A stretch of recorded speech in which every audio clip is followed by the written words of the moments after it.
partner is beaming at me, but I'm distracted by the instruments in the cases, which are complex and inviting. I long to go tinker with them, but I'm aware that my dancing partner is getting annoyed that I'm not paying her enough attention. And she grows more and more upset as she senses my distraction. Soon she's furious, and I'm running from her, and the scene has changed to a long, hot road. I jump on a bicycle and pedal quickly, which allows me to pull away from her pursuit. I can no longer see her in the road behind me. However, after a minute or so, the road grows bumpy, and I realize that I am riding over live snakes. As I pedal, the snakes snap at my feet each time they reach the lower point in the pedal's revolution. So I put my feet up on the crossbar of the bike to avoid being bitten. Of course, I gradually lose speed, and I realize that very soon, without forward momentum, I'll lose my balance and fall into the snakes that now cover the road like carpet. And so this dream, I'm sure you all have dreams that are equally bizarre, and it has a number of features that are very common in dreams. First of all, it's a first-person dream. Dreams are almost always in the first person. Second of all, there's a continuous sense of motion. When scene changes happen, when we move from the ballroom, which is also a musical instrument store, to the road, that all seems perfectly natural. In the dream, you don't question that sort of thing, right? And second of all, it's a bad dream. I'm being chased. When people analyze dream content cross-culturally, most dreams are bad dreams, and being chased is the most common dream that you find. Now, what happens if you take someone in dreaming sleep and you put them in a brain scanner and you look to see what's going on? What parts of the brain are more or less active?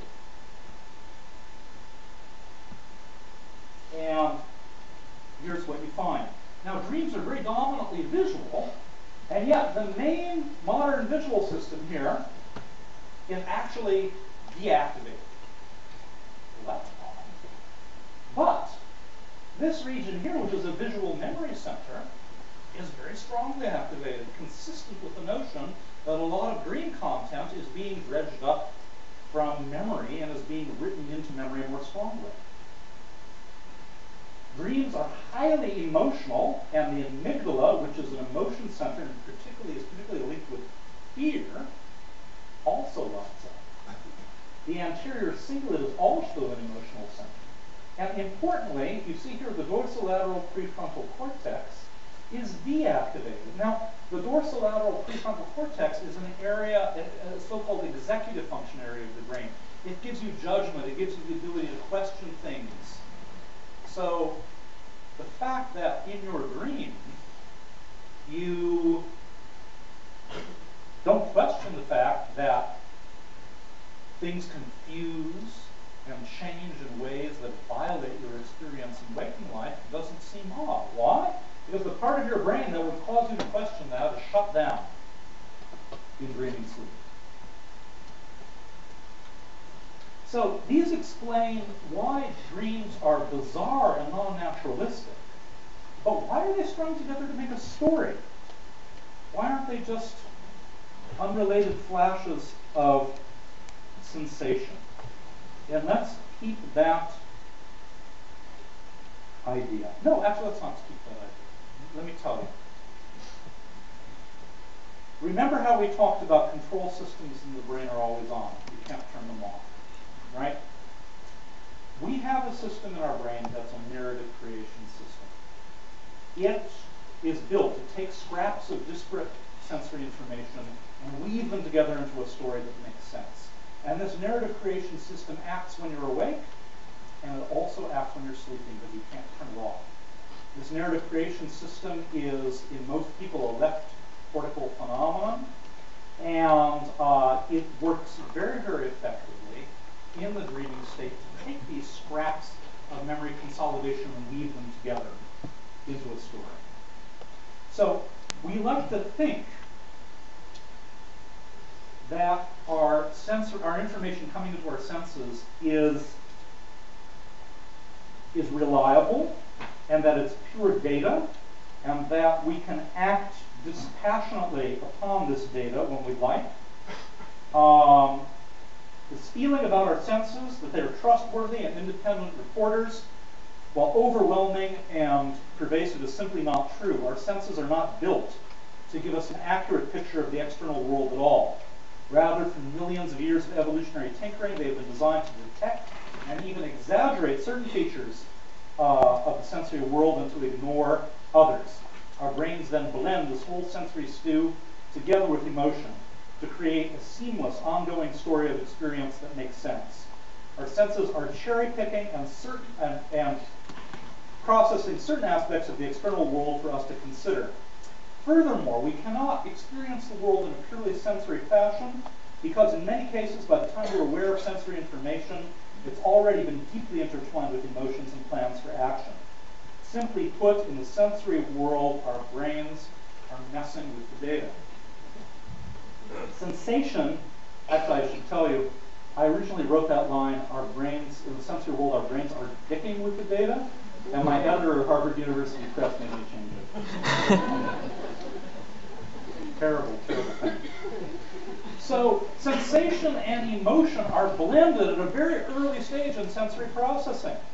There are certain sensations that we think of as having an intrinsic emotional valence, but in truth, they are dissociable into separate sensory and affective components. All right, what's the classic one? Orgasm, right? Well, you'd think, orgasms are intrinsically pleasurable. Well, it turns out that if you activate a certain brain region, you can produce orgasms that are not pleasurable at all. They're more like whoops than like what you normally experience. The same thing is true of pain. You think that pain is intrinsically has negative emotion associated with it, but there are people who are pain asymbolics. And these people still have the sensory discriminative aspects of pain, but they have none of the emotional component that overlays it. So if you, put their thumb on a vice, and they'll say, yep, that hurts. That really hurts. Boy, does that hurt. They won't go, ah, son of a bitch. Likewise, there are other people who've lost the sensory discriminative aspect of pain but still have the emotion. Oh, that hurts like hell. Well, where on your body does it hurt? I have no idea.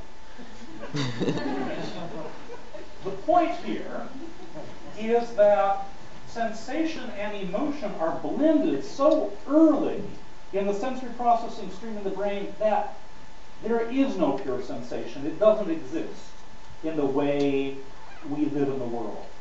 And it turns out that our expectations of these things going together are so strong that when something goes wrong with this, it seems very, very odd. And I'd like to talk now about a particular syndrome called Capgras syndrome.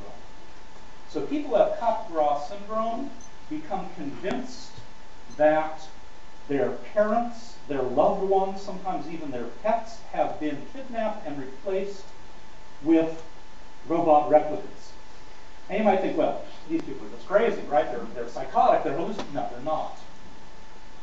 So, typical Capgras patient. Yep, I'm looking at my parents there, but those aren't the real parents, they're replaced with robots. If we go into the next room, ring, ring, phone rings. It's Dad on the phone. Oh, hi, Dad. Yeah, how are you doing? Is that the robot? No, that's Dad. Capgras patients have an interruption in the fibers that convey visual information to emotional centers. So here's what happens. The brain is expecting when you see someone familiar like your parents that you're going to have a particular emotional reaction. When you don't have that emotional reaction, you become convinced that they're alien, that they're replicants, that they're robots, that they're not quite right. It only works for vision. So they get the phone call, it's utterly okay. So, again, sensation and emotion are blended in our experience. Now, your brain can't help make stories from disparate scraps of information. And a good way to illustrate this is to talk about eye movements.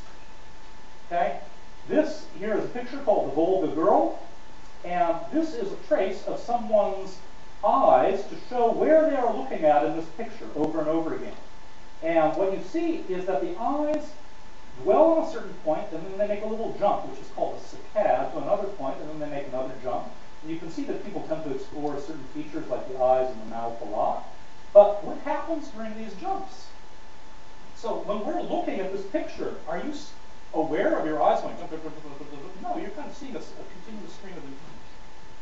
All right, let's do an experiment. All right, I want everybody to put their heads straight forward, and then use your eyes and look to the far left of your visual field, keeping your head pointed straight forward. And then when I clap my hands, what I'd like you to do is flick your eyes as fast as possible to the right side of your visual field. So, okay, everybody nose forward, look left.